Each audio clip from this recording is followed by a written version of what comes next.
Hello, Shiver Seekers. Are you ready to follow us into the unknown? I'm Cynthia. And I'm Stephanie. You have found the Dark Oak.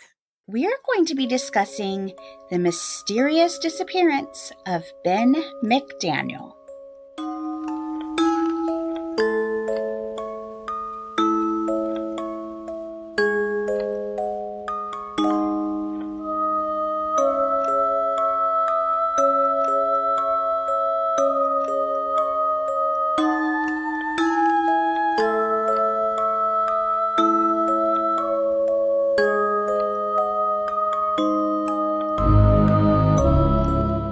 Welcome to the Dark Oak, the mystery podcast with purpose. Each month, through our branch of hope, we give a portion of earnings from our Patreon and sponsors to a nonprofit organization related to the first episode of the month. This month, it is the Jed Foundation. To find out more information, head to our website, thedarkoak.com, our Instagram account, The Dark Oak Podcast, or stay to the end of the episode and we'll give you all the details. Well, thanks, Stephanie. Hey, before we get into today's episode, I want to talk to you for a couple minutes about Penny Bell. I have listened to your coverage of that case, I think like 3 times now, because I keep going back and thinking, what am I missing? This case is so bizarre. What am I missing? And so last night I was listening to your coverage again. We just can't get enough of ourselves. I'm like, I don't want to sound conceited that I'm listening to it, but you did such a good job covering that case, and it was just so bizarre. But last night when I was listening, I was looking at the composite sketch of the suspect, and then I was looking at the picture of John Richmond, the man who's been arrested a couple of times in connection to her murder. And I remember in the episode, you said you didn't see a resemblance. I have to tell you, Stephanie, they looked identical to me. That's wild. Now, I did say they did not look like the same person to me, but I also gave the caveat that I have only been able to find one picture of John Richmond. And you can see the picture that I found. It's not a fantastic picture. It's not like a front view. And I had to scour the internet to find that photo. And we even have a special program where we can go back and look at newspaper publications. And I looked at every article I could find about John being arrested, because he was arrested several times and questioned several times and was written about several times in the newspaper. And I was hoping they would even have like a black and white photo of him being arrested that I could also compare, but I could never find anything at the actual time of his arrest, like at the time that eyewitness would have seen that suspect in the car. So I did say I wasn't able to compare apples to apples, but even that, I don't know, even an older John Richmond, it didn't appear to me to look the same. What was it about it that stood out to you as looking the same? There was something about, I call it the mask, but the nose and the mouth area, just that very front of the face. In both photographs, there was a prominent mask area, that nose, the mouth, the lips. To me, that area right there was very distinctive on both the composite and this older photograph of John. Okay. So for me, I absolutely think this looks like the same person. So I just thought that was so interesting that was my takeaway. That I was like, oh my gosh, I think they look identical. Yes, the photograph of John is him much older, whereas the composite is somebody believed to be in their 40s. So yes, there is that difference. Yeah, you thought those mugs were the same. Okay. I did. Yeah, I'm so glad that I was able to post both of those so you can see it for yourself. Because me too. I'm not someone that compares sketches to suspects often. I guess we do it as our side job. It's our side gig. But that's kind of what those episode extras are for, is to let you kind of make your own decision about what happened. Because again, these are mysteries. There's no wrong answer at this point because we just don't know. We don't know. And Penny's murder was just so brutal. Just so brutal. And also speaking of episode extras, how amazingly beautiful was Rachel Nichol with her sweet son? That photograph broke my heart. That story, if you have not listened to the episode on Penny Bell, you have to go back and listen to it. And the story of Rachel and her son was so devastatingly heartbreaking. And then looking at that photograph of them, I mean, oh, no, I that was know. awful. I know. I feel It's we're just sitting awful. here plugging our own episode, but honestly, guys, it's so interesting. Again, it is my research, but the material just lends itself to being so interesting and so devastating and just all the things. I'm so glad that you shared your perspective on the sketch. I thought you might like that. I always find it interesting when you and I have different perspectives. So I definitely thought that was worth talking about today. Yeah, fun. I want our listeners to let me know. Not that we're going to say Team Cynthia or Team Stephanie, but I genuinely am curious. Do you think it matches? Am I just blind? Or are you overly confident? Which one is true? Okay, yes. All right. So now here's our new ask for our listeners. Our challenge. That's right. Go to Instagram, go to Penny Bell's episode extras, look at the photos, and tell us what you think. Yeah, I'm wondering where everybody else falls. Well, today's case is another head scratcher, Stephanie. This one, actually, I went kind of down a rabbit hole. I'd never heard of this case. And then when I started researching it, I absolutely listened to anything I could find on this case. I thought it was so strange. So let me get into it for you. 30-year-old Ben McDaniel had seen his share of difficult times, with his first big blow occurring in 2008. Ben had two younger brothers, Paul and Tim, and unfortunately, when Paul was only 22 years old, he died from what was initially believed to be a stroke. This was especially heartbreaking because Paul was Ben's best friend, and it was Ben who came home and found Paul unconscious. So it was obviously a very traumatic experience for Ben and his entire family. Yikes. Now, I want to mention this part because I think it is such a beautiful thing. Paul's family made the decision to donate Paul's organs, and this decision saved several other lives. And I just wanted to make sure I drew attention to that because it's such a selfless gift. And I've not seen that fact mentioned in a lot of the coverage on this case.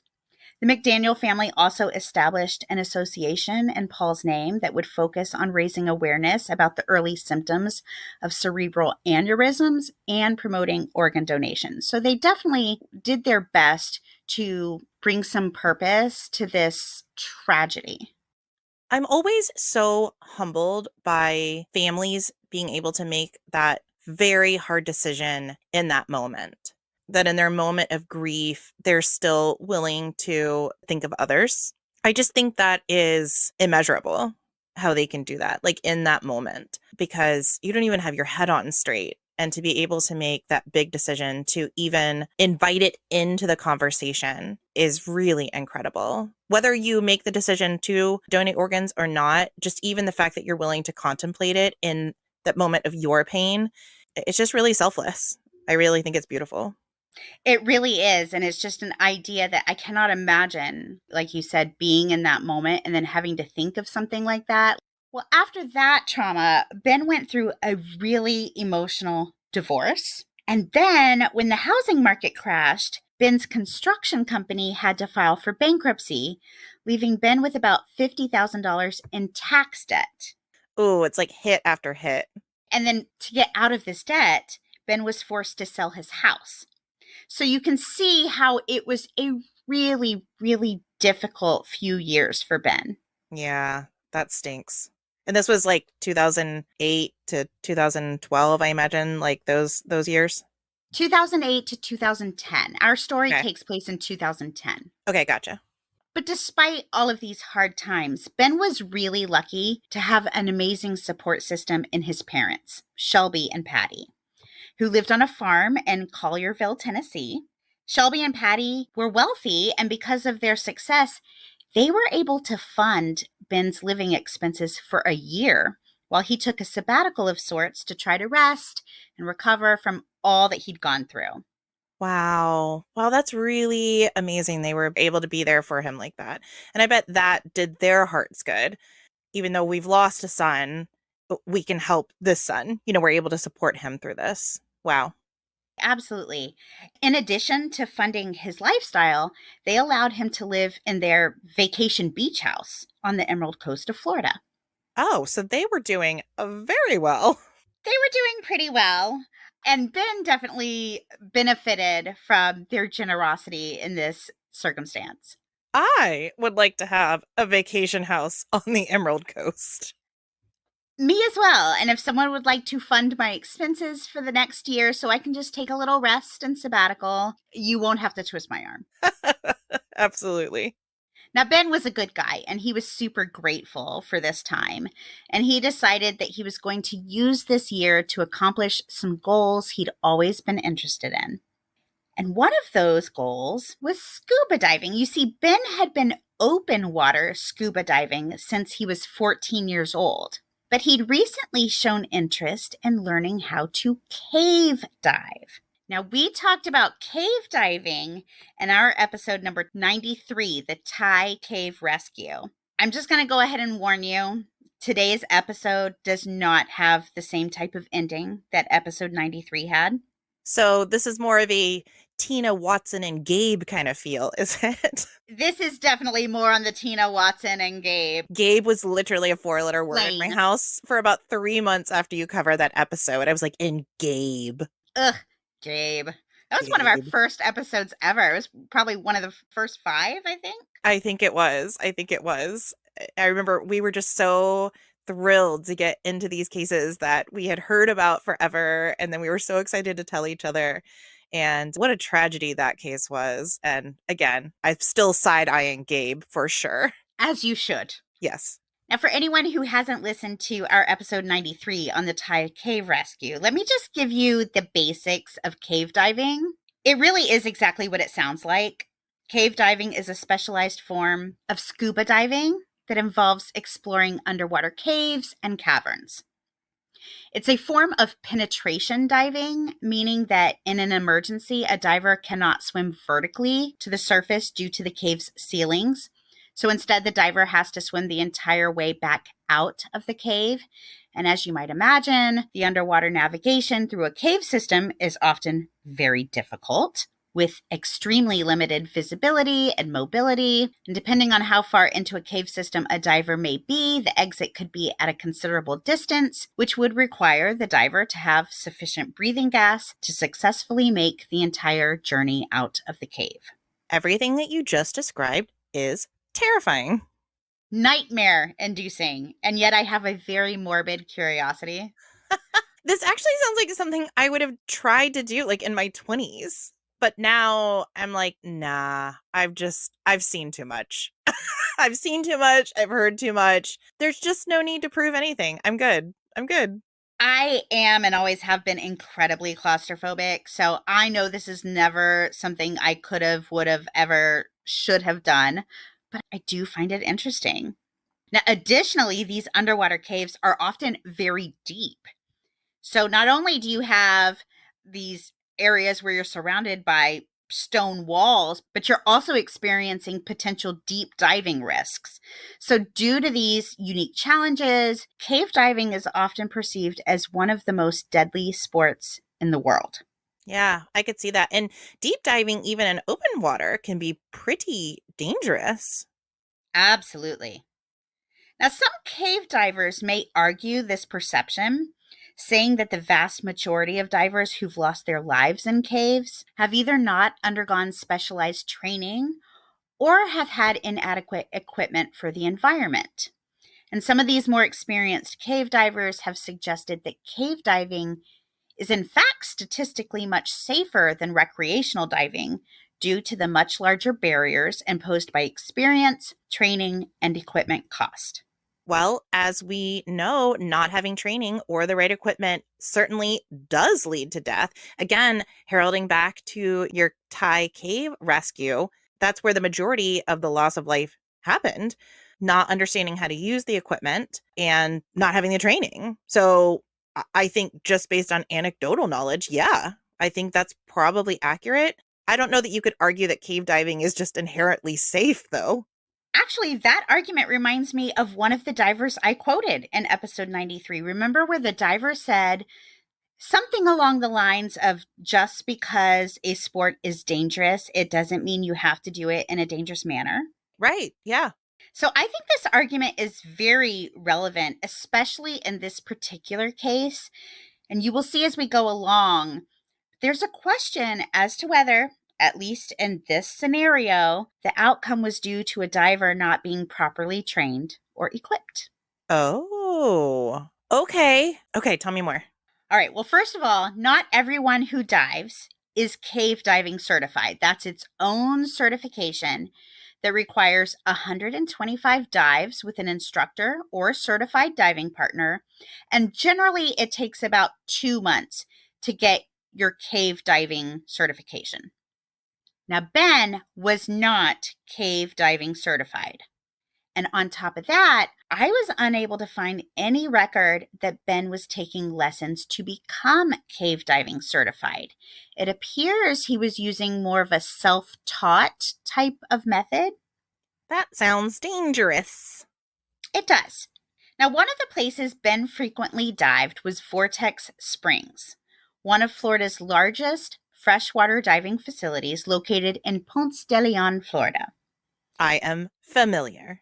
Me as well.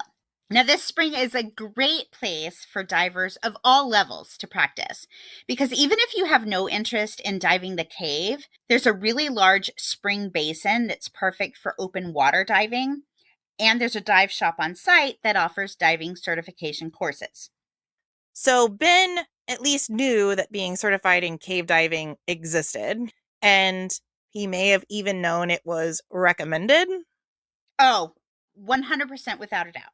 Okay, so this isn't just lack of awareness or knowledge in the subject. He just was very confident in his own abilities. You got it. Absolutely.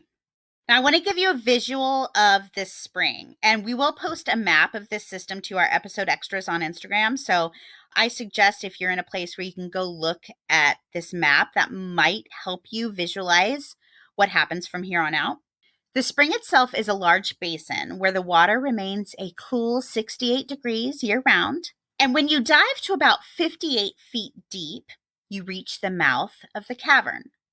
And in this spring is all kinds of fish, including koi, gar, catfish, American eels, bass. So there's lots of fauna to see. And Stephanie, you'll like this part. Because of all the human interaction, these creatures are tame and they'll just come eat right out of your hand. How cute is that? Okay, I may have to get certified for cave diving now. Right? Well, you can even snorkel in this spring. You could just swim in this spring. You don't even have to go to the cave. The 68-degree water may even be more daunting than the cave itself. So I'm going to have to think real long and hard about that and buy a wetsuit. Yes, wetsuits are recommended. Now, this has nothing to do with our case, but I thought it was so interesting. In the spring pool, there's a talk box, which is a 5-sided box containing an air pocket where divers can go inside and talk to each other.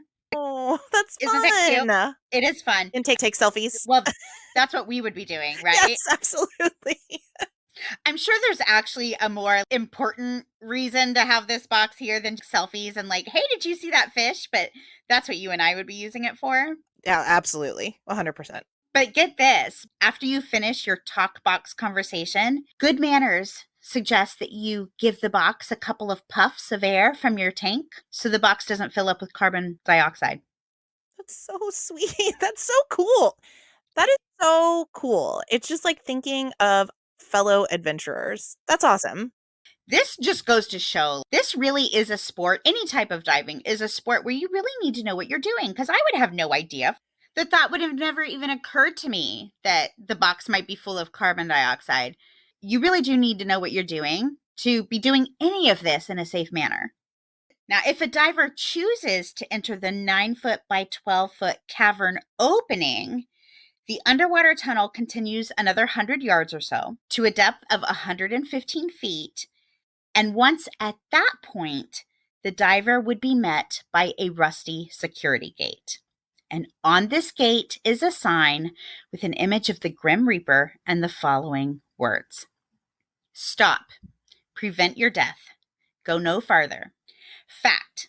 More than 300 divers, including open water scuba instructors, have died in caves just like this one. Fact. You need training to dive. You need cave training and cave equipment to cave dive. Fact. Without cave training and cave equipment, divers can die here. Fact. It can happen to you. There's nothing in this cave worth dying for. Do not go beyond this point. So, anyone, not just Ben, but anyone who chose to enter this cave, to go beyond this gate, which was locked, there was a security lock on this gate. Anyone who chose to go beyond it knew the risks involved. Sounds like a fact. Right. I don't know what, those were all very clear facts. Very clear. So whoever made that sign, or the several people that made that sign, really felt convicted that people should know this. And I'm grateful they did that. Well, this sign and locked security gate were put in place following debates for the cave to be banned after 13 divers died in the 80s and 90s. Yeah, okay, so this is a big deal. This is a big deal. I wonder why they didn't. I wonder why they didn't wind up closing it. But either way, Ben knew the risks, and he also knew he was not certified. Correct and correct. Okay. Now, a qualified diver could gain access to the cave beyond the gate, because at the dive shop, a diver could show their cave diving certification, sign a waiver releasing the dive center from liability, and then get the key to this rusty gate. And can I just stop and say that the idea of being locked inside an underwater cave is terrifying, because I assume you're supposed to lock the gate behind you once you enter the cave. And all I could think about is my intrusive thoughts the whole time. No matter how comfortable I might be in an underwater cave environment, the whole time I'd just be thinking, what if I drop the key? What if the lock gets jammed? What if the gate doesn't open? And I would not be able to relax at all the whole time. I have to fully admit, I'm not generally one that shies away from things, especially adventures that other people may be interested in. I just don't happen to be. But this particular scenario, already doing this fairly risky sport, and I guess we can debate how risky it actually is, but I think everyone can admit there's at least a decent amount of risk. And going into this area where multiple people have left their lives, you have to sign a waiver to get in. And like you said, you're locked in a rusty gate. All the things. I am currently, even sitting in my chair, not even near Vortex Springs. I have a feeling of dread. Yeah, I'm with you, Stephanie. I'm with you. This does not sound fun to me. And not that it matters, I guess, if you're into cave diving, but one of the things about Vortex Spring is it's not pretty. There's not pretty stuff to look at. It's not like you are, other than the fish, I guess, and the little creatures down there, but it's dark, it's muddy. It's not like there's anything really pretty to look at. Okay. So the sign, there's not anything worth dying for down here. That sounds pretty accurate. Oh, that's true. It's not like you're going to go into this cave and then see the most amazing cavern. Or crystals or organisms. No. Okay. No. It's not like you're going down into the land of the fairies. Like you're just done. Yeah. Okay. It's just a muddy hole. Hole. All right. Now, once beyond this gate, the cave system gets extremely precarious. Currently, a lot more of this cave system has been mapped than had been back in 2010. I think now it's measured at about 1,600 feet long and 310 feet deep. Is it still open currently? Yes. Okay. All right. Not that we're encouraging anyone to go. I was just curious. Right. But this area of the cave, that's just what's been mapped. The full extent of the cave is unknown. Okay. The cave continually gets more and more narrow the deeper you go in. And at some points, the passage narrows to 10 inches, 8 inches.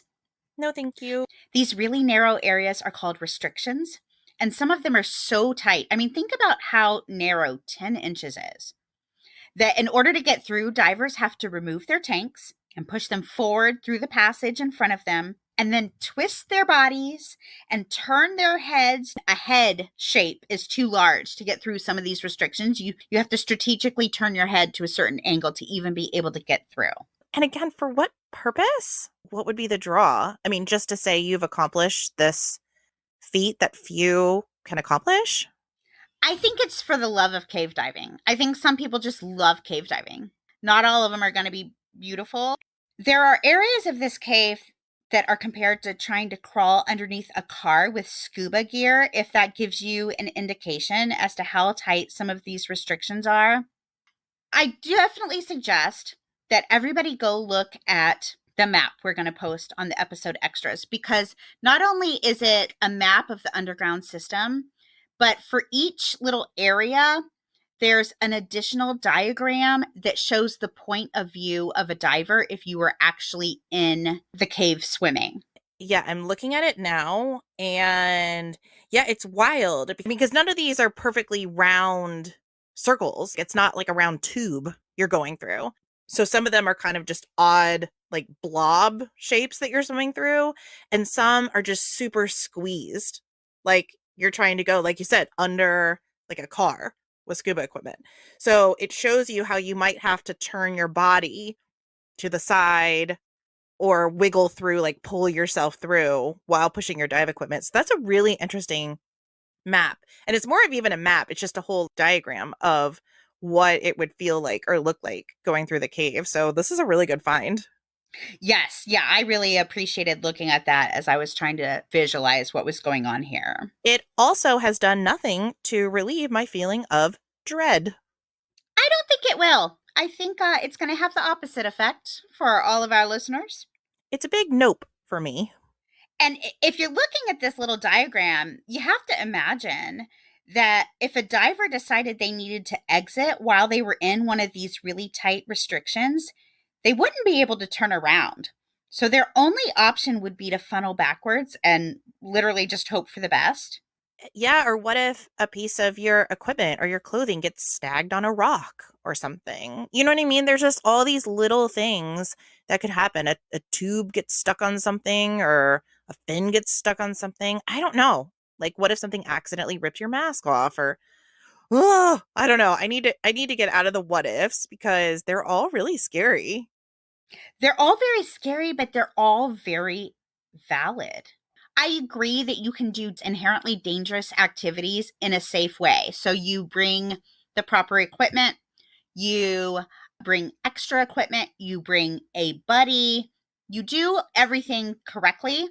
You know what you're doing, you be properly certified.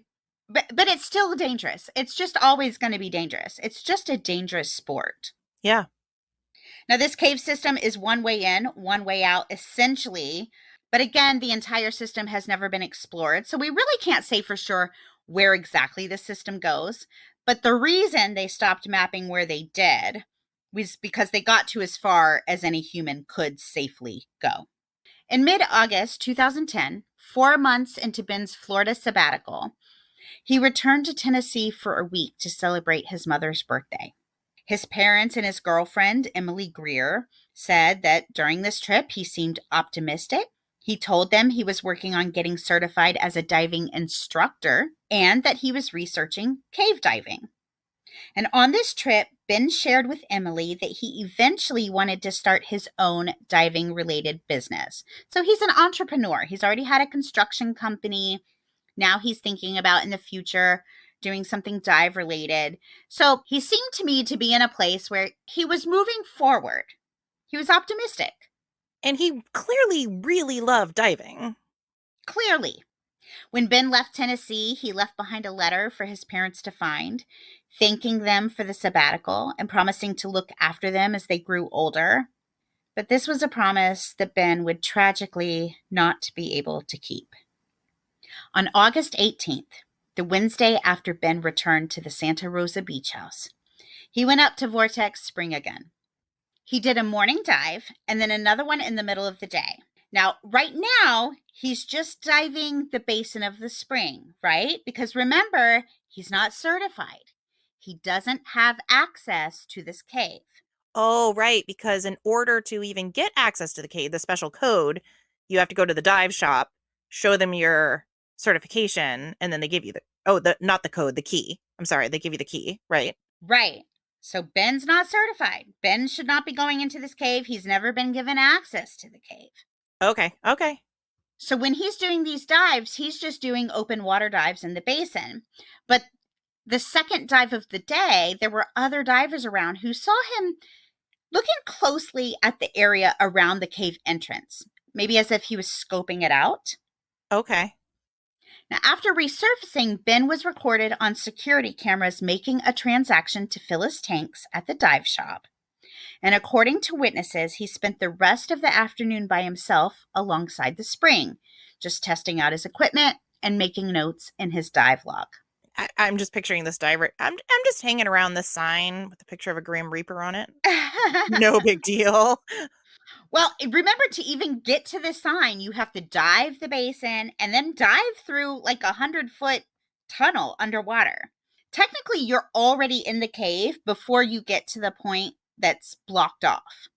But at this point, we're really not sure where the witnesses saw him, like how far down into the tunnel he was. True. I don't know if he was just at the mouth of the cave at the 58-foot deep level in the basin of the spring, or if he'd ventured down that 100-foot tunnel to get to the Rusty Gate. I'm not exactly sure where, because technically you can, go 100 feet into the cave system before you get to that gate. It's not advised, but you can. So I'm not sure which area he was seen, but either way, other divers did see him kind of hanging around this cave opening. And we know, again, he does not have certification. He does not have certification. Now, later that evening, Ben called his mother on his cell phone from the spring, and there was nothing about this conversation that would indicate there was anything wrong or nothing bothering Ben, even in hindsight. At around 7:30 p.m., as the sun began to set, Ben went back into the water. Now, around this same time, on the way back from their own dive, which was their Wednesday tradition, two dive shop employees, Chuck Cronin and Eduardo Terran, saw Ben as he began descending. Ben was wearing a helmet and had his lights on, suggesting he was planning on going inside the cave. Eduardo had suspected for some time that Ben was forcing the gate open and doing these dives after hours. Well, that would make sense when you said he went back in the water as night was approaching. I thought, well, that's a weird thing to do, but that would have probably meant there were fewer people around the area. Right. Because again, we cannot forget, Ben is not supposed to be going into this cave. For cave diving, it doesn't matter whether you do it in the daytime or the nighttime. Everything looks the same for cave diving. So for him, it wasn't a big deal. However, if you're doing something you shouldn't be doing, it makes sense to do it when there will be fewer people that could see you. Exactly. So Eduardo made the fateful decision to go down with Ben and unlock the gate for him. He would later say that he watched Ben go inside, and then Eduardo came back up and joined his friend Chuck at the surface. Now, Chuck and Eduardo knew Ben was not cave certified, but they did believe that he had the proper equipment and considerable diving knowledge, although at the same time, they also thought Ben may have been overly confident in his abilities. And an example of that might be that not only is Ben not yet certified to go inside this cave, but he's doing it alone, which is not advisable. Oh, that was the wrong decision, Eduardo. I'm sorry. I know you thought you were trying to be helpful, and considering you've seen this guy a lot, I'm sure you're chummy with him, but that was the wrong decision. Well, there had been previous nights when the two men had seen Ben dive late. And again, they kind of assumed maybe he was sneaking past that gate. And so they decided to stay on these previous evenings at the spring until they saw bubbles on the surface, indicating that Ben was beginning to decompress, which is something a diver has to do in order to safely resurface. It's not illegal to go in this cave. It's just not safe. Right. But on this particular night, August 18th, The two men left the spring while Ben was still in the water, and they went back to Eduardo's house for coffee. And I read in one article that their reason for not staying to watch for the bubbles like they usually would was because Lowell Kelly, the dive shop owner, was staying late on this particular night. So there was still someone there at that location. So they felt more comfortable leaving with Ben still in the water. Is it really their responsibility? Now, on this particular night, because Eduardo did open the gate for him, was he more responsible knowing that Ben went in? Maybe. But those other nights where Ben was clearly circumventing these guidelines that they had put in place, was it their responsibility to have to look out for him?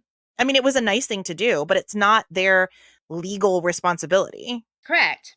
What I can tell from the diving community, from the research I've done, is it's their own little club. And that's probably not the cool word for it, but it's a group of people with a similar set of interests. They all get to know each other. They look out for each other. They're each other's people, right? And here's why I believe this to be relevant in this case. You, like me, Stephanie, are asking yourself why, if Chuck and Eduardo knew that Ben did not have the proper certifications, and he was putting himself at great risk for not only making a dive he wasn't certified to make, but making this dive alone. One, why are they not reporting him? And two, why are they opening the gate for him? Yep. Well, the answer is probably that's just not the culture of the diving community. I'm sure there are exceptions, but in general, a diver isn't going to rat on another diver who's just trying to do their thing, right? They're just trying to do their thing. They're just trying to dive. And as far as opening the gate for Ben, in an emergency situation, every minute counts. So if you know Ben is going into this cave, it probably would be safer for him to go into this cave without a locked gate behind him. Because the 5 or 6 minutes it might take for him to finagle his way through the locked gate might be 5 or 6 minutes that he doesn't have. So I think Eduardo believed he was doing the right thing, but he definitely opened himself and the dive shop up for liability. I think everything you said is 100% true. I don't think Eduardo intended for anything to go wrong. Me neither. But I think in hindsight, he didn't realize the responsibility that he put now on himself. I agree. And I am sure that Eduardo, probably looking back, if he could make a different choice, he probably would. But here's the deal. Even if Eduardo had made a different choice, it may not have resulted in a different outcome in this story. I don't know. I'm waiting to see what else happens. But if Ben was determined to get in that cave, it sounded like Ben was going to get in that cave. I agree with you. I agree with you. Now, the next day was a super busy day at the spring. The spring was full of visitors hoping to soak up the sun and participate in these water activities. So it wasn't until the following morning, August 20th, so that would probably be about 36 hours or so, that Eduardo noticed that Ben's truck was still in the parking lot, in the same spot he'd been in the night Ben made his dive. So Eduardo started asking around, has anyone seen Ben in the last 2 days? Has his truck moved? Maybe he just got here early, left late. Maybe I just haven't seen him. But no one had seen anything. So Eduardo called the Holmes County Sheriff's Office. Now, when they arrived, deputies sealed off the spring with crime scene tape and began searching Ben's truck. And right away, they noticed there was no sign of a struggle, and Ben's tanks, wetsuit, and other diving equipment were all missing, indicating Ben probably took them in the water. Inside Ben's truck was his wallet with several $100s in cash. And I've seen it reported that there was $500 in cash all the way up to $1,100 in cash. So I'm not sure which amount is accurate, but either way, I think it tells us that it doesn't appear Ben was a victim of a robbery. Yeah, that sounds right. In addition, his cell phone was in the cab of his truck, along with Ben's dive logs, showing that he had explored the cave. He'd made his own little diagrams of the cave system. Uh-oh. However, here's the weird thing, and it could be a complete red herring, but the map wasn't accurate. So this could mean a couple of things. Let's put a pin in it for now, and we'll come back and talk about it a little more in a bit. Huh. Yeah, that's curious. Okay. Authorities searched Ben's home, and there they found his rescued chocolate lab Spooner, who'd been left Oh, home alone, and it was clear poor little Spooner was hungry from having been unfed for 2 days. little Spooner. I know. Spooner's all right now, but Spooner had been left alone. And based on the fact that Ben's truck had been found not moved, and Spooner had been left home alone, which Ben never would have done willingly, and the fact that Ben had last been seen going into the cave, everyone assumed something had probably gone wrong and Ben had drowned. Cadaver dogs were brought in, and they did alert on the water surface, further supporting the theory that Ben was somewhere in the cave. Whoa, dogs can sense that from way in the cave? That seems Well, extraordinary. it does seem extraordinary, and there's a question. Some people say Okay. yes, absolutely, and some people say no, absolutely not. I mean, that So, seems outrageously extraordinary. I mean, I know dogs are incredible. How many cases have we talked about dogs being the lead indication on things? But that seems like a lot. to me, alerting on the water doesn't seem any more incredible than alerting on a spot 3 years after the fact. That's just as wild to me. Well, and as I'm thinking about it, it actually does make more sense to me because I'm thinking about, I mean, the function of a spring is water coming up from an underground outlet and pushing it up into the basin. So to me, now that's actually making more sense because this water would be, if again, Ben is in the cave and is deceased, it would be water rushing past his body up to the surface, right? That's the whole idea. Right. And it's fresh water. It's not stagnant water. It's not dirty water. It's spring water. Right. So it's spring water. So that would be rushing past, a corpse if you do have one in there, and then going up to the surface. So that actually does seem more plausible to me than it sounded originally. Well, there is still a question as to whether or not a cadaver dog can alert on the water. Again, some sources say yes, it is documented that a cadaver dog alerted in this case. But then you have a whole group of people who say, no, that's not possible. So, Okay. like anything, you can find somebody to support what you want and find somebody to support what you don't want. Okay. But I still want to know, is Ben in the cave? All right, let's get to it. Ben's family was contacted, and they were told that their son had died in the cave. And immediately upon receiving this tragic news, they began the heartbreaking trip from Tennessee to Florida. But his body had not yet been recovered. And obviously, a recovery of this type is going to be very complicated. So I understand why it didn't happen immediately. Right. On that note, Captain Harry Hamilton was in charge of the investigation and quickly realized that his team was not trained for this type of specialized diving. And Nope. again, just like we saw in the cave rescue episode, cave diving is absolutely its own beast. There's only a very small community of people who are qualified to do it. So Captain Hamilton asked for help from the diving community, but given the skill level required for this kind of endeavor, only a few divers were even capable of undertaking this recovery mission. Yeah, not to keep referencing the Thai cave rescue in episode 93, but remember when officials came out and said, "You're welcome to go in and search, but if you perish, we will not go get your bodies." I mean, it's kind of one of Right. those things. I mean, I feel like maybe that should be on the sign too. Like, if you go in there, it's going to be a long time before we get your body out. Well, and it's hard not to reference that case because there's so many parallels. There's just these reoccurring scenarios you see over and over in this type of a water rescue or recovery. Sure. Ultimately, 8 expert divers divided into 3 teams and spent the next several days in constant diving rotation searching for Ben. They searched every tunnel, every nook, every crevice, anywhere that a human body could be. The search was so thorough that several of these expert divers later said they personally felt endangered during the search. And as I told you, this cave system, though technically we don't really know how far it goes, it does have obvious stopping points, restrictions that are too tight for a person to go past. Yet the entire mapped cave system was searched, and Ben's body was nowhere to be found. And Ben was not a small guy. So it didn't even seem possible that he could have ended up in some of these areas. Like he physically would not have fit. Any restriction less than 10 inches would have been impossible for Ben to pass through due to the size of his helmet that he was wearing. However, divers are aware of something called diver panic, which is a state of intense fear and anxiety experienced underwater during scuba diving.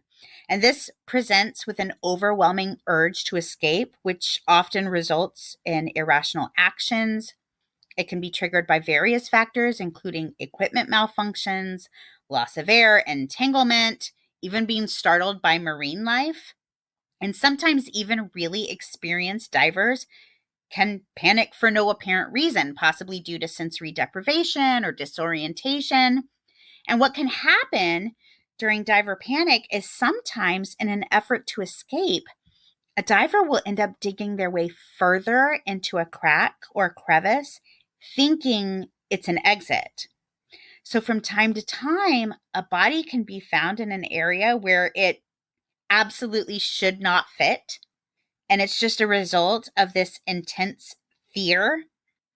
However, there would be evidence of that. Not only was there no evidence that Ben had wedged himself somewhere, there was no evidence that he'd gone through the cave system at all.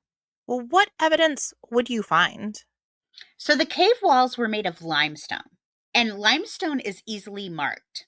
So there are several of these areas where if a diver went through, their equipment, their tanks, would leave marks on the walls.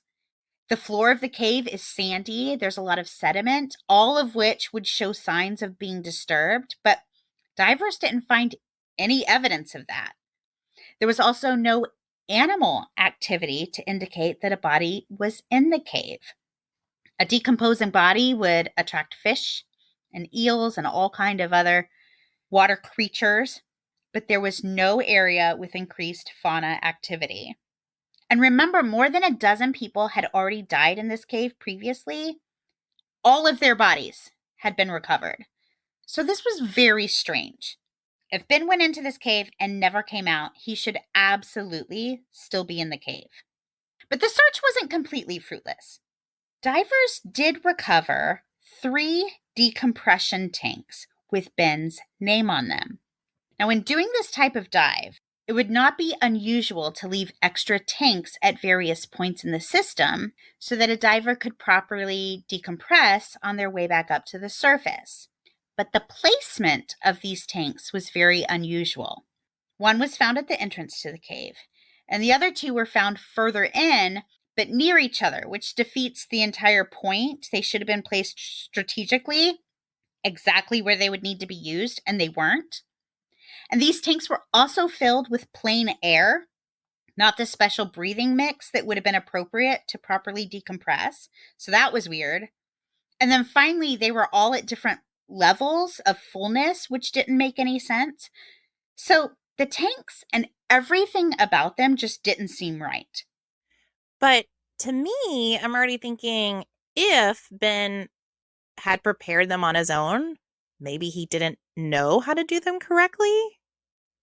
Could be, but the decompression, from my understanding, now, if I'm wrong, if we have any divers listening, feel free to correct me if I get this wrong. But the decompression necessary is, I believe, more of a result of diving deep. So, not necessarily the cave diving aspect, but the deepness of the dive. That's when you need to decompress. And he was a certified diver, and he had been diving since he was a teenager. So Okay. he should have known how to properly decompress, how to place these tanks. That was something that should have absolutely been in his wheelhouse of information. Okay. All right. Thank you for clarifying that. That makes sense. With no sign of Ben anywhere, some of the divers recommended calling in the big guns. Ed Sorensen, one of the world's most experienced cave and recovery divers. And Ed is known for reaching places that other divers cannot. In fact, Ed actually rescued Josh Bratchley, whose name you may recognize because Josh is one of the divers who participated in the Thai cave rescue. Yep. In April of 2019, so less than a year after Josh helped rescue those boys, Josh had been exploring a flooded cave in Tennessee but never surfaced. His fellow divers spent hours searching for Josh but had no luck. Ed Sorensen got involved and found Josh waiting calmly in an air pocket where he had been for 28 hours. Oh my gosh. Right? And this is Josh Bratchley, who knows what he's doing. I mean, he's rescuing people in caves. Again, how can you say this isn't a dangerous sport? It's dangerous. So Ed is the best of the best and is by far one of the most experienced body recovery divers in the world. There's only been one instance where Ed has been unable to recover a body where someone was known to have drowned. And that's this case. I will tell you, while I know it's well-meaning, I don't know if the title of number one body recoverer is like a title I would want. I mean, what an incredible thing to be able to bring closure to so many families. I don't know that that's a title that I would want, but also, where's Ben? Yeah, where's Ben? We still don't know where Ben is. Ed did 3 dives on the first day alone, using special tiny tanks in order to pass the 4th restriction. Ed went into areas that were not even on the map at that time. And again, he found no signs of Ben. And once again, he noted there was no evidence inside the cave that Ben had ever passed through. I guess that makes sense for me in the tight areas. I can see how maybe they just didn't notice evidence that Ben had been there in the larger areas. Larger is all relative in this situation. But if Ben had done some of this panic diving, where he was trying to get away, you would definitely see evidence of disturbed limestone. Absolutely. And I think the idea is if Ben was in one of the open areas where maybe you wouldn't leave evidence behind, well, you would have found him. Yeah, that makes sense. So the idea is Ben obviously must have gotten lost, for lack of a better word, in one of these harder to reach areas. They're harder to reach because they're harder to get into. But in order for him to have gotten into them, there should be some evidence. Yeah, that makes sense. Ed came to the determination that he's 99.9% sure that Ben could not be inside the cave. So if Ben wasn't in the cave, what are the other possibilities? So let's go back to those strangely placed tanks. What if they had been staged to make it look like Ben had gone for a dive? And then remember the map of the cave system that Ben drew that wasn't accurate? What if Ben had never really been past the gate at all? What if this was all an elaborate cover-up set up by Ben so that he could run away, start a fresh new life? I mean, if anyone was in the place to want to start fresh, I think we could say that Ben had seen some things. He'd been through some things. He could have a valid reason to want to do that. But at the same time, starting a new life was kind of what he was already doing. Remember on that trip to Tennessee, his parents, his girlfriend noticed he seemed to be in a good place. He was excited for the future. He was making plans. So for me personally, I have a hard time reconciling why he would have ran away from his life and started fresh. And his family said absolutely not, especially after seeing what losing his brother did to his parents. They said Ben would have never willingly put them through another loss. So his family 100% believes he has to be in that cave. In every missing persons case we cover, we always have to talk about the possibility that that person left voluntarily to start over. Right. I think this might be the first one where I think that could be true. Okay, that's interesting. Even with everything that you said, I get that he had a lot to live for. I mean, he had a lot going on in his current life. He had a lot of positive. I don't know. So far, my gut's telling me he's out there somewhere. But tell me more. Tell me more. Okay. But so far, I think that's a possibility. Well, kind of along those same lines, I think we also have to look at the possibility that Ben may have staged this dive and taken his own life. But for me, that doesn't really track because I think we would find him in the cave. I think if you're going to take your own life, well, then just go into the cave and don't come out of it. And then it looks like an accident. I just think that would be the way you did it. I think maybe, possibly. I can see that. Like, that doesn't track as much for me as him leaving and starting over. The reasoning for that is because he did see how his brother's death, actual death, devastated his parents. But I see how you could justify just being missing may not affect them as much. Well, I mean, I think you're bringing up valid points, but oh, I don't know. As a parent, is it received as the same? I mean, does it basically feel like the same? Yeah. But I can see someone who's not thinking clearly may not see that. I see what you're saying. I think that's a valid theory. It's hard for me to accept that Ben's in the cave when nobody can find him up to this point. But his family just absolutely did not think there was any other possibility. So much so that they ended up bringing in Steve Keen, the man who originally mapped the cave. Steve performed 7 dives and found no sign of Ben. The McDaniels paid to have a remote submarine brought in to the tune of more than $50,000. Apparently, they agreed to pay for any damage to the submarine because it was this really expensive tool. Whoever owned it was worried about it getting lost or destroyed in the cave. Seems like a reasonable concern. It does. And I'm not sure if the family actually paid the $54,000 or perhaps they were just prepared to pay the money in the event the submarine was lost. But the submarine was brought in, but was unable to go any further than the human divers did. Oh, yeah, I would imagine. I mean, we're talking like a crawl space of 8 inches or less. Yeah. I mean, that's Yeah. wild. Wild. The police searched the swampy outflow of the spring on the off chance that Ben did somehow make it through the entire cave system and then was carried out by the current. The search was done using helicopters, canine units, foot and horse searches, and it followed the entire course of the waterway, but nothing was found. 30 water tests were conducted in the caves and the basin. These tests were specifically looking for an increase in bacteria that would indicate the presence of a decomposing human body. Nothing was found. Yeah, he's not in the cave. I feel like he's not in the cave. Even Eduardo, the dive shop employee who said he opened the gate for Ben, was given a polygraph and he passed. His story checked out. Ben's case obviously became well known in the cave diving community, as you can imagine.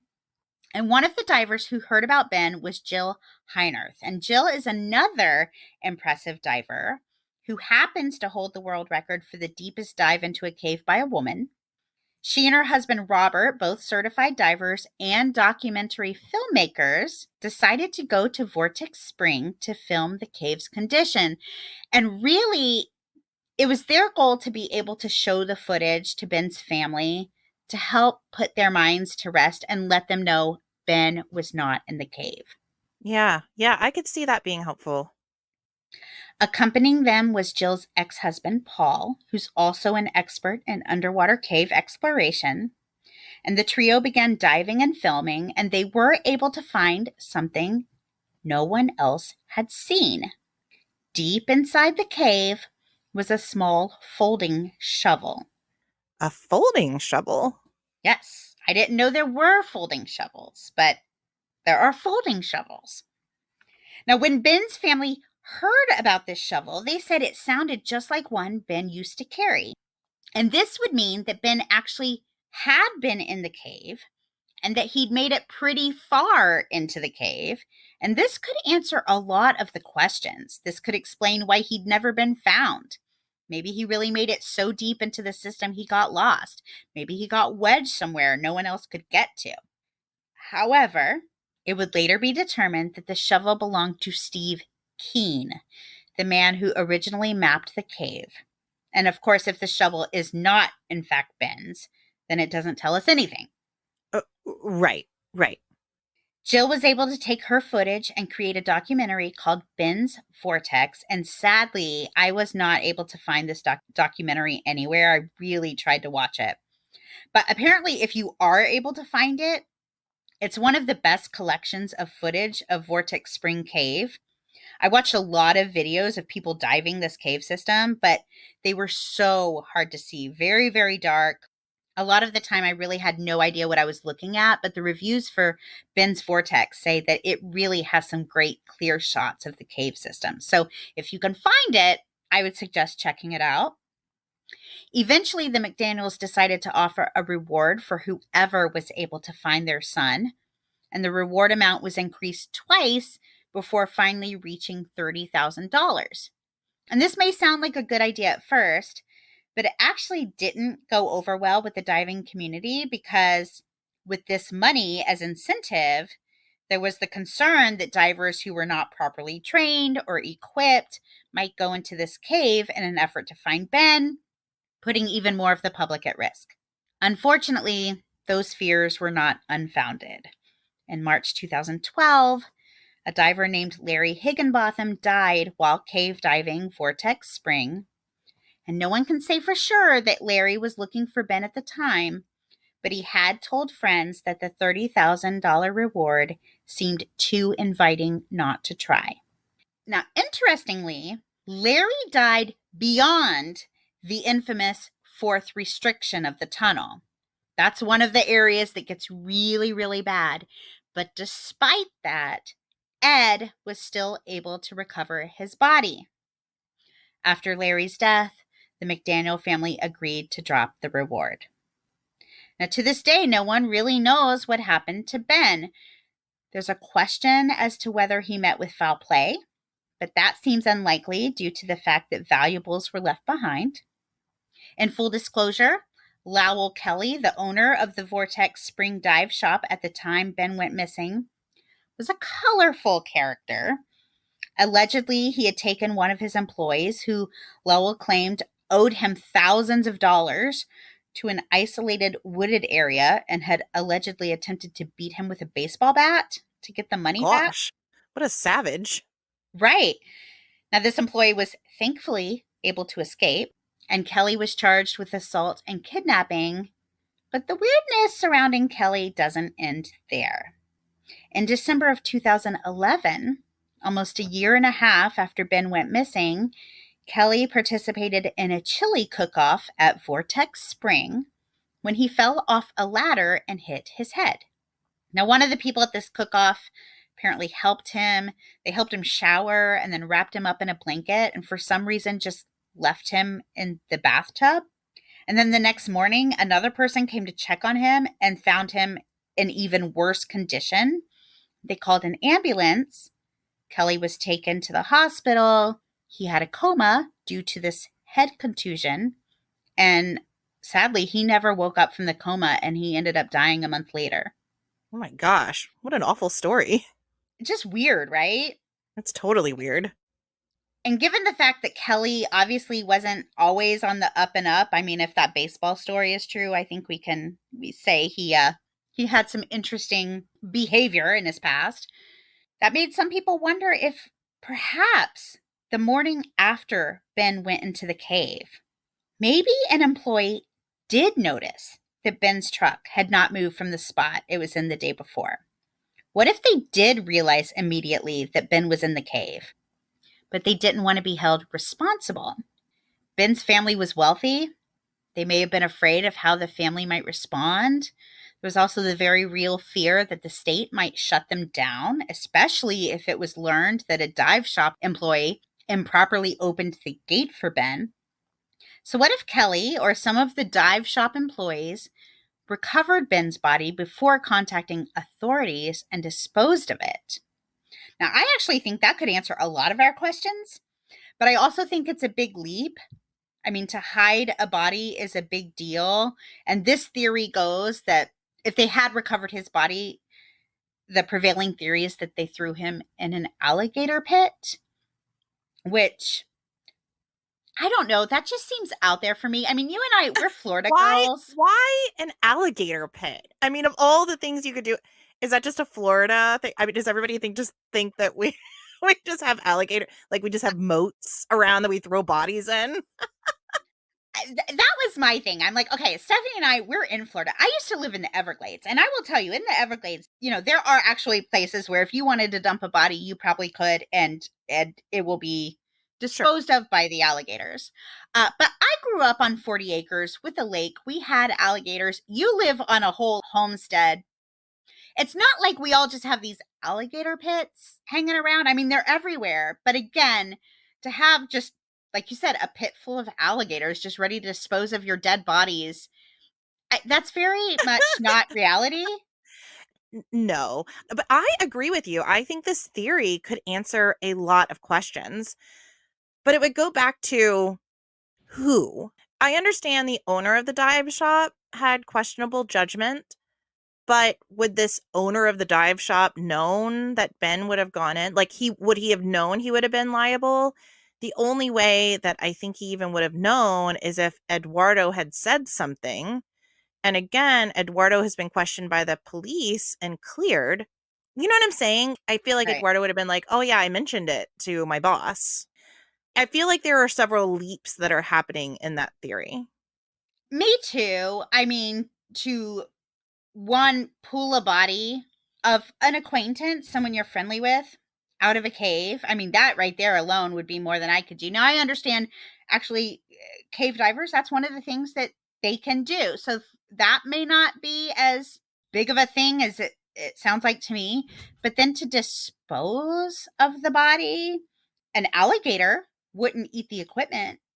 I don't think the alligator thing makes sense, but them removing his body and disposing of it another way, is that possible? I think so. The alligator pit thing, I think, is just one step too far. Not that it couldn't happen, but guys, that doesn't really happen. And again, all the equipment and everything with it, like that doesn't make any sense. If they're going to dispose of the body, I would assume they'd still have to do something with the equipment because a wetsuit, a rubber wetsuit, the fins, the flippers, the helmet, the tanks. Yeah, and then how do you explain the ill-prepared decompression packs? Maybe he really was ill prepared. Maybe he really was overconfident. Maybe that was the plant. Well, no, if you're trying to avoid the look that he died in the cave, then you wouldn't be planting Right. evidence to make it look like he died in the cave. I don't know. For me, the whole removal of him and like hiding of his body to cover it up, to me, the repercussions of that are much, much worse than what would have happened if it had just been discovered that he had gone in the cave and died. If he was the only one that had ever died in the cave, I can maybe see a reaction like that. But the fact of the matter is, letting him in, even that, is not illegal. It's not. They've given plenty of warnings. They've told him the situation. I mean, it's very clearly marked that he is going in at his own risk. So while it would explain why he can't be found, it just doesn't seem all the way there for me. No, I'm with you. I mean, I do understand the fear of not wanting your business to be shut down. I do get that. But still, it's a big leap. The idea of him running away, I know that's where you're leaning. I struggle with that. I struggle with that. People who think that might be what happened, they do point to the fact that like even Spooner had enough to get to survive for 48 hours or 36 hours, because it's like, well, who would have left their dog? Who knows how long the dog's going to go without food? You wouldn't leave your dog to just, starve to death. But he did leave his truck. Let's say he ran away. Let's say he staged this. He did leave his truck in a way that it was going to get noticed. It, There it were was witnesses. Someone, obvious. It right? was Someone was obvious. going to notice. He called his mom and said, "Hey, I'm going to go dive again." Presumably, he told her he was about to dive again. So I think if he had set this up, he probably would have known that, Spooner wasn't going to waste away in the house for 2 weeks and ultimately starve to death. But I just don't see the motive for running away. I mean, you have somebody willing to fund you for a year. You're living on the beach. You're spending your days just doing what you love, and you're going to run away 4 months into that. I'd at least wait till the year was over. I don't know. I can also see that situation making him feel like a failure. I had my own business. I had my own home. And now here I am living off of my parents. I can see that being very deflating. As glamorous as it might have been, I can see that, especially, for a man, I can see that being a bit deflating. Sure. That's a good point. I don't know. I think my gut is that he's somehow in the cave. Now, again, I've never scuba dived. I've definitely never cave dived. So I really have no idea what I'm talking about. I mean, we have a bunch of people who really know what they're doing saying he's not in there, but he's somewhere. Oh, he's Uh, somewhere. and Occam's razor for me is that he's still in that cave somehow. If I'm going to get behind the theory of him still being in the cave somewhere, I would probably assume he was washed out into that swampy area that you were talking about. And, his remains could just be missing forever out there. Me too. I think that's a possibility. I mean, no one can really say for sure. I think that's as good a possibility as any. That's why this one baffled me so much. It's a real mystery. It is weird. I want to see if I can find that Ben's Vortex. I hate when you can't find documentaries. This reminds me when I covered the case of Ryan Singleton. There was a documentary, but I could never view it. And it was so frustrating to me. So I'm really interested in seeing if I can find that Ben's Vortex to just see the inside of this cave, which I don't know. Maybe that's going to give me nightmares. That might give me more anxiety. Maybe I should not view it. But like you, the morbid curiosity gets me going. Actually, one of the reviews I read on the movie is that it literally gave them nightmares for no other reason than it was just so enclosed. The idea of Yes. being in this space was so scary. And it's my understanding that Jill, the maker of that documentary, went in saying there's no way Ben's in this cave. But after making this documentary, she changed her mind and said, I think he's probably in there, just somewhere that we can't get to. I don't know Really? what caused her to change her mind because the majority of the experts who've gone in say he's absolutely not in there, but something caused her to feel like he must be. Maybe it's just the fact that we have no way of believing that he came out. Like we have no reason to believe he ever came out. So it's the only other option, I guess. But What a wild, wild story, Cynthia. yeah. Yeah. So this is why I went down a rabbit hole on this one. I was like, oh my gosh, this is pretty crazy. It is so crazy. And I think you have a thing for caves. I know, I really do. I know myself well enough to know that I don't ever want to be in one. I mean, I've gone in dry caves and explored those, and that can be intimidating. But an underwater one, eek, no, thank you. Mm-mm-mm. All right. Well, this is our last week of May, and sadly, our last week of double episodes. We're coming out of doing all these double episodes. So just going back to our regular schedule is going to feel like a vacation and going to give us some time to bulk up our Patreon library. Yeah, that's what we're going to start doing. We're still going to keep on our same track of creating these additional bonus episodes, but we're just going to put them into our old Patreon. We've just had such a wonderful response lately, and Patreon is building, and we want to reward those lovelies that are listening to us on the reg. So we're going to create some more bonus episodes over there, I think. And then, I don't know, maybe we'll do it on our main feed again because we love our main feed listeners too. So, but don't worry, guys, we are not going away. We are not going to do it on a weekly basis, but we will have a lot more bonus episodes coming out each month. That's right. Well, why don't you tell us about the Branch of Hope? Yeah, that's right. So this is going to be our last week of the Jed Foundation as well. So I found Jed Foundation when I was researching the Mitrice Richardson case, because there was an element of mental health that came into her case. And the Jed Foundation is specifically designed to assist young people, both teenagers and young adults, with their mental health, specifically with suicidal tendencies. They've designed some amazing systems to kind of head them off at the pass, to make young people know that they're not alone, to offer coping skills, coping strategies, and also to equip what I would call touch points. So teachers, coaches, mentors, to be able to identify signs that someone might be struggling with contemplating suicide, how to not only recognize the signs, but then to help people through them. and to get them to the other side where they are in a much safer place. So the JED Foundation is incredible. If you are a Patreon member, know that a portion of your subscription is going to the JED Foundation this month. And we are just so incredibly grateful that the JED Foundation exists and that we are able to partner with them this month. That's right. May's Mental Health Awareness Month. So it's the perfect time to talk about it. Absolutely. Absolutely. All right, guys. Well, come back, I guess, on Friday. I don't know, Friday or Saturday.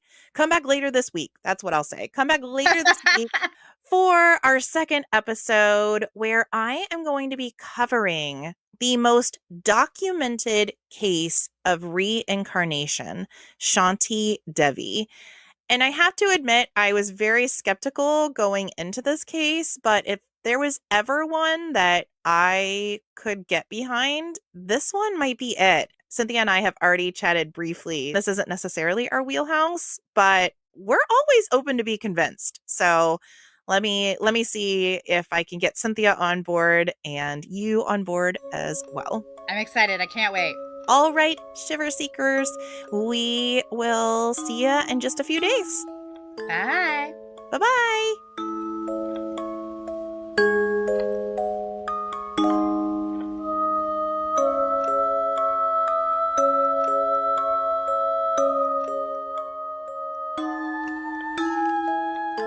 This episode of The Dark Oak was created, researched, written, recorded, hosted, edited, published, and marketed by Cynthia and Stephanie of Just Us Gals Productions, and made possible by you, our shiver-seeking listener. Special thanks goes to Justice Himes for our incredible artwork and Ryan Crete for our amazing music.